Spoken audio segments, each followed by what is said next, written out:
Greetings, friends. My name is Pavosh Teremach, and now we'll unveil the top news of these days.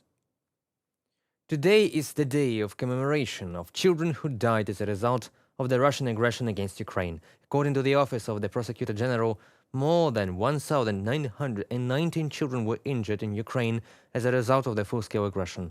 As of today morning, according to the official information of juvenile prosecutors, 551 children died, and more than 1,368 were injured of various degrees of severity.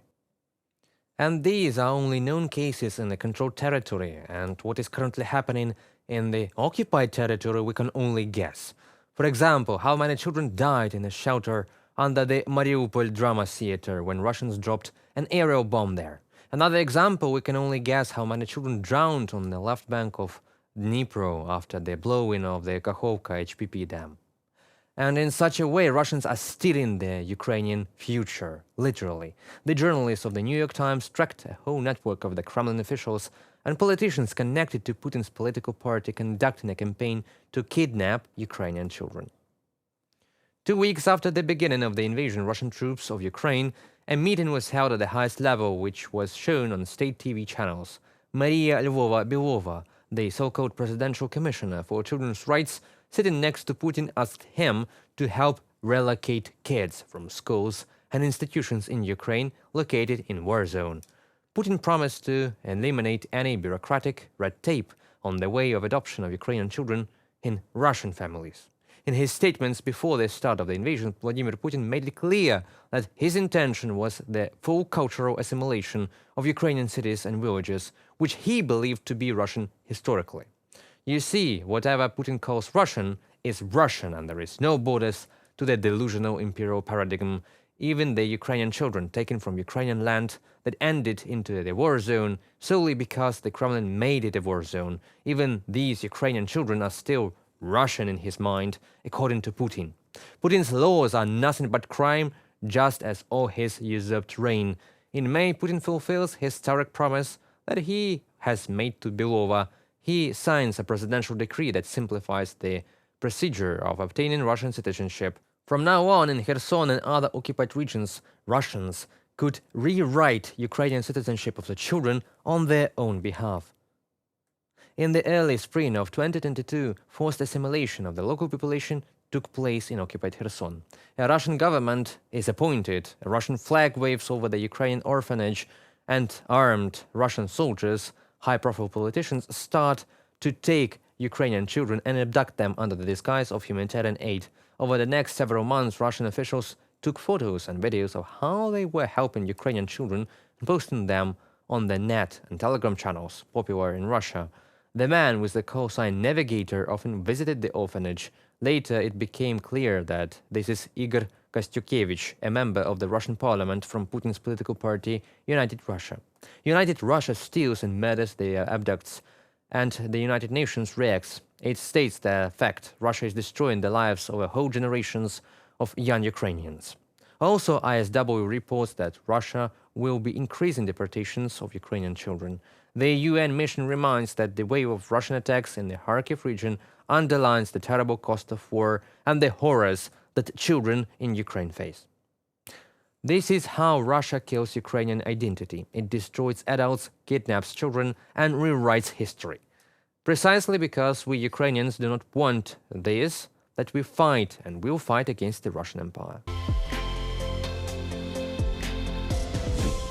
The situation at the Zaporizhzhia nuclear power plant remains alarming.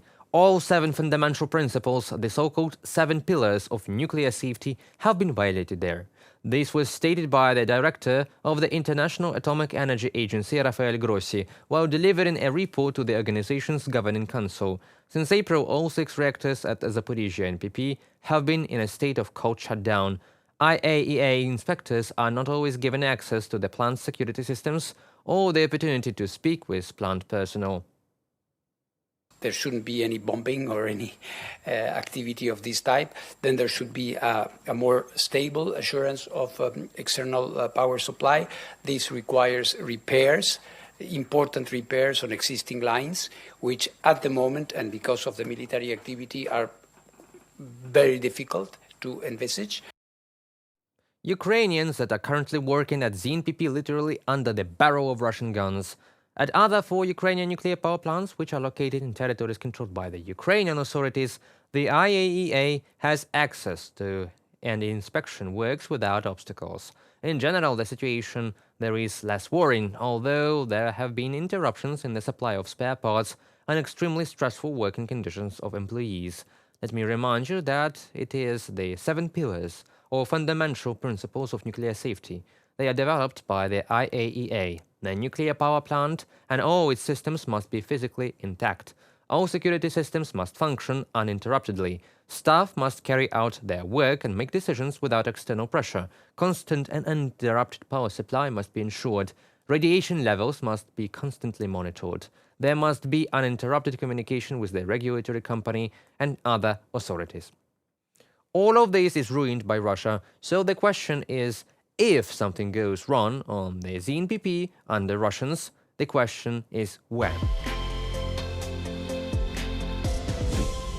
Banned from the 2024 Olympics over its brutal aggression against international law and order and invasion of Ukraine, Russia has launched a secret influence campaign seeking to discredit the Games and sow fears of terrorism.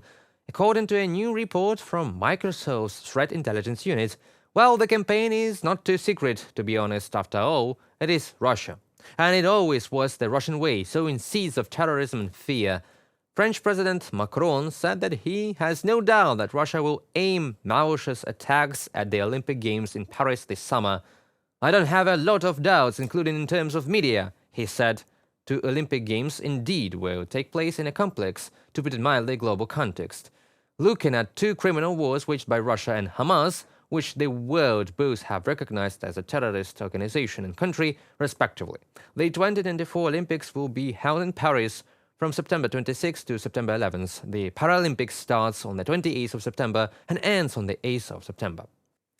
I was telling that before and will repeat it today. Do not even try to listen to Russia. Look at what it does. And visit the Olympics. Watch it online, keep your eyes open, and in case of any provocations, let our Ukrainian special forces know. Remember that UAVs that reached the Kremlin once. That is how we deliver messages to Putin, and we will keep on doing so until the outdated Russian Tsar will finally understand that blackmail is not the language to use when talking to a civilized world. That concludes our today's video. Thank you for watching. Stay updated, comment, like, and subscribe to our UATV English channel for more news from Ukraine. Your support is what really matters. Goodbye.